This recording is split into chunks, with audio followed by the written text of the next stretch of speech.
Hai anak-anak, selamat pagi semua. Berjumpa lagi dengan Ibu Frida dalam pelajaran tematik. Hari ini kita akan melanjutkan pelajaran kita tentang komunitas dan orang-orang yang tinggal di dalam komunitas tersebut. Orang-orang yang tinggal dalam suatu komunitas memiliki pekerjaan yang berbeda-beda. Hari ini kita akan belajar 3 jenis pekerjaan lainnya yang dapat kita temui dalam suatu komunitas. Yuk, kita langsung mulai. Pekerjaan yang pertama yang akan kita bahas adalah tukang roti. Siapa di sini yang suka makan roti? Anak-anak, tukang roti ini adalah orang yang pekerjaannya khusus membuat roti atau cookies ya, atau juga kue-kue seperti kue ulang tahun. Jadi tukang roti ini ya sedikit berbeda dari koki. Kalau koki itu membuat segala jenis masakan ya, seperti nasi goreng, capcay ya, ataupun puyuh hai ya. Nah, kalau yang tukang roti ini hanya khusus untuk membuat roti ya, kue-kue ataupun cookies. Tempat bekerjanya tukang roti disebutnya toko roti. Atau kalau kita suka lihat di jalan-jalan ya, toko roti itu suka disebutnya dalam bahasa Inggris bakery ya. Jadi kalau tukang rotinya saja dalam bahasa Inggris disebutnya baker ya. Tempat bekerjanya namanya bakery. Anak-anak, kita bersyukur ya ada orang yang bekerja sebagai tukang roti sehingga kita bisa makan roti. Pekerjaan yang kedua adalah penjaga warung. Sesuai dengan namanya, penjaga warung. Berarti tempat bekerjanya juga ada di warung. Anak-anak pasti tahu nih warung ya.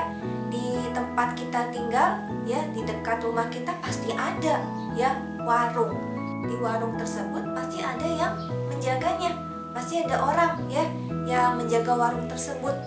Penjaga warung juga merupakan suatu pekerjaan.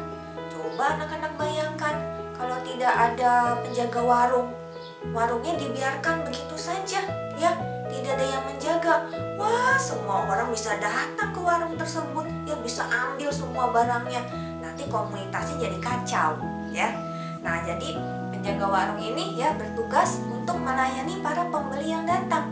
Misalnya kita pergi ke warung, kita mau membeli garam. Nah, kita katakan kepada penjaga warungnya, Pak ya atau Ibu, saya mau beli garam ya, lalu kita kasih uangnya.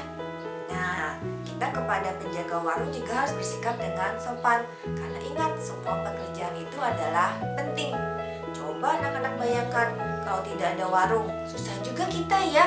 Kalau mau butuh apa-apa ya, kita mau beli beras, mau beli misalnya gula atau minyak goreng, mesti perginya ke mall yang mungkin letaknya lebih jauh ya dengan rumah kita. Jadi menjadi penjaga warung juga pekerjaan yang penting. Pekerjaan yang ketiga adalah pekerja bangunan.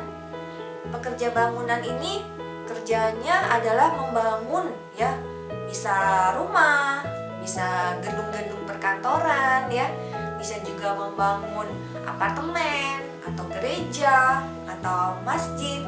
Semua ya jenis-jenis bangunan itu dibangunnya oleh tukang bangunan. Sehingga tempat bekerjanya tukang bangunan ini suka berpindah-pindah ya, tergantung di mana ada proyek bangunannya. Tukang bangunan juga suatu pekerjaan yang penting bagi kita. Kalau kita ingin membangun rumah, kalau kita harus mengerjakan sendiri, repot juga ya anak-anak ya.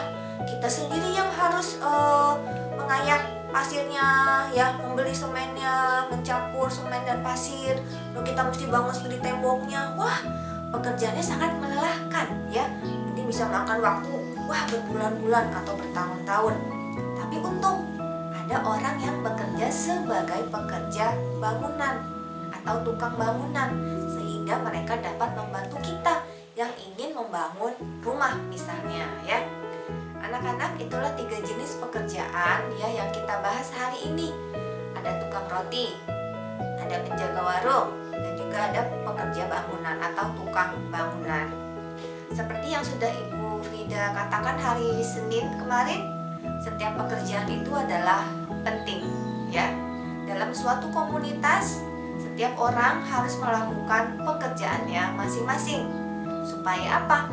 Supaya komunitas itu dapat berjalan dengan baik dan teratur.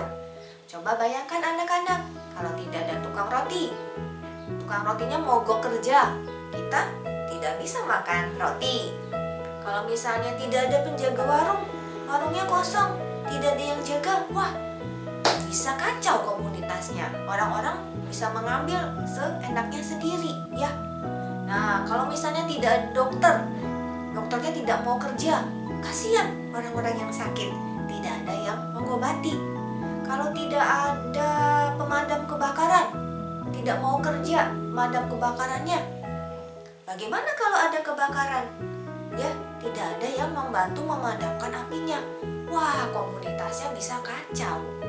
Jadi itulah pentingnya orang-orang dalam suatu komunitas melakukan pekerjaannya masing-masing. Bagaimana dengan anak-anak yang masih kecil? Kan belum bekerja, Bu. Nah, kita dapat melakukan ya peran kita dalam komunitas dengan cara yang sederhana. Misalnya, kalau kita membuang sampah, buanglah pada tempatnya agar Bapak tukang sampah lebih mudah melakukan pekerjaannya. Kalau kita misalnya mau mengirim surat, kita tuliskan alamat surat kita dengan jelas, juga tujuannya kemana dengan jelas, supaya Bapak tukang pos dapat mengantarkan suratnya dengan mudah. Itulah hal-hal sederhana yang dapat kita lakukan sewaktu kita masih anak-anak ya, di dalam komunitas kita masing-masing.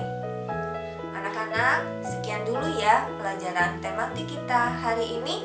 Nanti kita lanjut lagi ya minggu depan pelajaran tematik kita, tentunya dengan pelajaran yang baru. Sampai berjumpa lagi dan bye-bye.